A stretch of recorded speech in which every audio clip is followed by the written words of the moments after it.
Հունվարի 1-ից մինչև օրս համընդհանուր հայտարարագիր լրացրած 12446 քաղաքացի հետ է ստացել 1141 միլիոն դրամ սոցիալական կրեդիտ։ Մեկ մարդու կողմից հետ ստացած կրեդիտի միջին չափը 91700 դրամ է։ Այս մասին տեղեկացրել է Հայաստանի Հանրապետության վարչապետ Նիկոլ Փաշինյանը։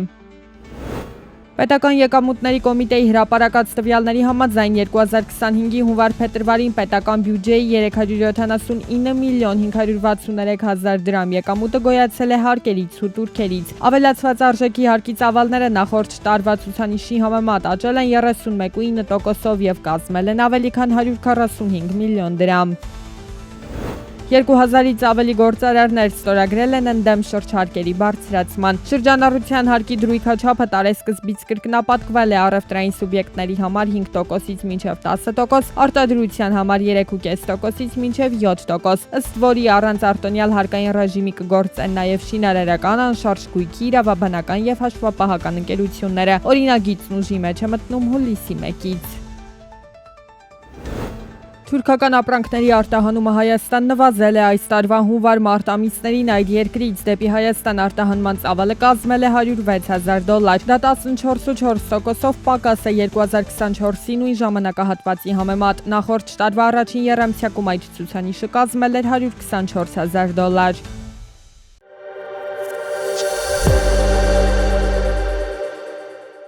Չինաստանը կասեցրել է խիստ կարևոր օգտակար հանածոների եւ հանքաքարերի արտահանումը Միացյալ Նահանգներ, որոնք կարևոր են ամբողջ աշխարհում ավտոարտադրողների համար։ Առաքումները դադարեցվել են չինական շատ նավահանգիստներում, մինչ երկրի կառավարությունը նոր կարգավորող համակարգ է մշակում։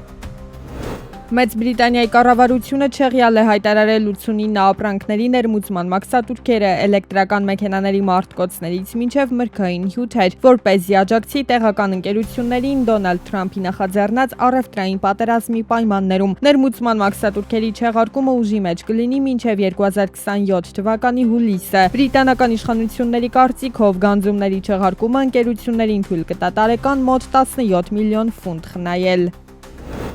Չնայած իրանական նավթը չինական նավահանգիստներ տեղափոխող լցանավերի պատժամիջոցներին, իրանական նավթի արտահանումը Չինաստան մարտին հասել է օրական 1.91 միլիոն բարելի։ Սա նոր ռեկորդ է այն ժամանակներից ի վեր, երբ Դոնալդ Թրամփը սկսել է Իրանի վրա առավելագույն ճնշման քաղաքականություն վարել։ Թրամփի քաղաքականության գլխավոր նպատակը իրանական նավթի արտահանումը զրոյի հասցնելն էր։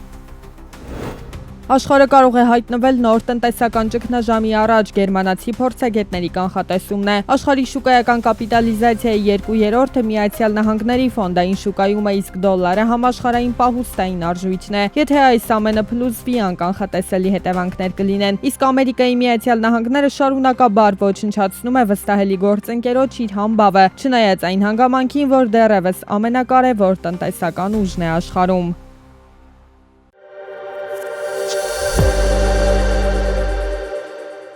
Առանց վարորդական իրավունքի երթևեկել այսուհետ առավել խիստ վերահսկողություն է ստանալու։ Ով երբևէ չի ունեցել վարորդական վկայական եւ վարում է մեքենա, կտուգանվի 200,000 դրամով։ Ներքին գործերի նախարարությունն է առաջարկում նախագիծը։ Որոշակի ացումը բարձրացնելու է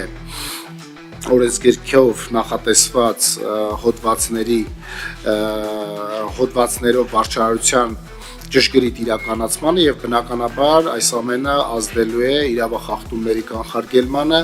ինչպես նաեւ ճանապարհային երթևեկության անվտանգության ապահովման բարձրացմանը։ ԿՊԱ-ական падգամավոր Հայկ Սարգսյանը կողմ է նախագծին, բայց շեշտում է, առանց վարորդական իրավունքի երթևեկելու պատճառներից մեկն էլ այն է, որ վկայական ստանալը իրենից ենթադրում է մեծ հերթեր, ու շատ են դեպքերը, երբ գրանցվելուց 3-4 ամիս հետո է հասնում քննության օրը, ու դեռ հարց է, թե քանի անգամ կկտրվեն քննությունից։ Մեքենա վարելը հնարավոր է տվյալ վարորդի համար օրվա ապրուստը հոգալու միակ միջոցն է, ուստի գնում են իրավախախտման։ Պատգամավորի խոսքով պետք է մեխանիզմ ստեղծել հերթերի հարցը կարգավորել համար։ Լինում են դեպքեր, երբ քաղաքացի 17 հարցի են պատասխանում ու չեն կարողանում անմիջապես եւս մեկ անգամ փորձել, ու շատ մեծ հավանականությամբ, եթե երկրորդ անգամ փորձեն, դրանք կստանան արդեն քննությունը, բավարար գնահատական կստանան որպեսզի մեխանիզմ ներդրվի, քաղաքացին կարողանա եւս 3000 դրամ տերմինալով վճարում կատարի ու եւս մեկ անգամ մտնի տեսական քննության։ Անդրանիկ Քոչարյանը միջազգային փորձն է օրինակ բերում, կարծում է, այս դեպքում 3000 դրամ քննության մուտքի վճարը քիչ է։ Քաղաքացիները մտածում են, որ ընդհանրապես 3000 դրամ պետք է վճարեն ու չեն խուսափում անպատրաստ մոտենալ տեսական քննությանն ու բազմաթիվ անգամներ կտրվել։ Օրակարգային հաջորդ հարցով քննարկվում էր բանակի, կորպուսի ու շտաբի սերժանտի պաշտոններ ու այդ պաշտոններին համապատասխան վարձատրություններ սահմանելու հարցը։ Այս դեպքում էլ նախարարությունն ուսումնասիրել է արևմտյան ու արևելյան երկրների սերժանտական համակարգի փորձը։ Ամեն առաջ խաղացումից առաջ իրենք պետք է տվյալ պաշտոնին համապատասխան կրթություն ստանան եւ դրանից հետո նոր կարողանան իրենք անձնակազմի հետ աշխատանք իրականացնել։ Օրակարգային երկու հարցերն էլ պաշտպանության եւ անվտանգության հարցերի մշտական հանձնաժողովի կողմից դրական եզրակացություն ստացան։ Հարցերը կքննարկվեն նաեւ հետագա նիստի ընթացքում։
Ճանապարհային դեպարտամենտի գործադիր տնօրենը եւ փոխտնօրեններն այցելել են Վայոց ձոր եւ Սյունիք, հետևելու ճանապարհաշինական աշխատանքներին։ Սիսիանի տարածաշրջանով անցնող 500 մետր դժվարանցանելի տեղամասում կատարվելու է վերակառուցում, մասնավորապես իրականացվելու են ճանապարհի ջրահեռացման, համակարգի կառուցման, երթևեկելի մասի հիմնանորոգման աշխատանքներ։